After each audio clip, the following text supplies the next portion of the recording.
লজ্জায় নরেন্দ্র মোদী মুখ পুরো পড়ে গেছে। ওয়ার্ল্ডে ইন্ডিয়ার নাম পুরো খারাপ করে দিয়েছে এই একটাই জিনিস। ইন্ডিয়ান এআই ইম্প্যাক্ট সমিতি 2026 গঠিত হয়েছে নয়াদিল্লিতে, যেখানে সরকার ও বিভিন্ন প্রতিষ্ঠান এআই সম্পর্কিত প্রযুক্তি ও উদ্ভাবন দেখাচ্ছে। তার মধ্যে গ্যালগটিক্স ইউনিভার্সিটির একটি স্টলে একটি রোবোটিক্স কুকুরের প্রদর্শনী করেছিল। স্টলে থাকা একজন অধ্যাপক সেই রোবটটিকে আই ইউনিভার্সিটি তৈরি হিসেবে উপস্থাপন করেন এবং তাকে এও বলতে শোনা যায় এর মধ্যে 365 কোটি টাকা ইনভেস্ট করা হয়েছে এবং ওই রোবোটিক কুকুরেরও নাম দেওয়া হয় অরিয়ন। স্টলে সেটিকে এমনভাবে উপস্থাপন করা হয়েছিল যেন এটি বিশ্ববিদ্যালয়ের নিজস্ব গবেষণার ফল। তাদের এআই টিম এটি তৈরি করেছে।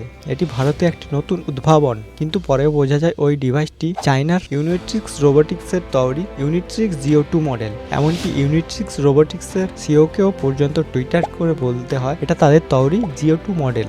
এই ইউনিট্রি জিও2 মডেল বাজারে বা অনলাইন প্ল্যাটফর্মে সাধারণত বিক্রি হয় গবেষণা বা শিক্ষার জন্য। এটা শুধু ওই ইউনিভার্সিটি নয়, আমাদের পুরো ভারতের একটি লজ্জাজনক বিষয়।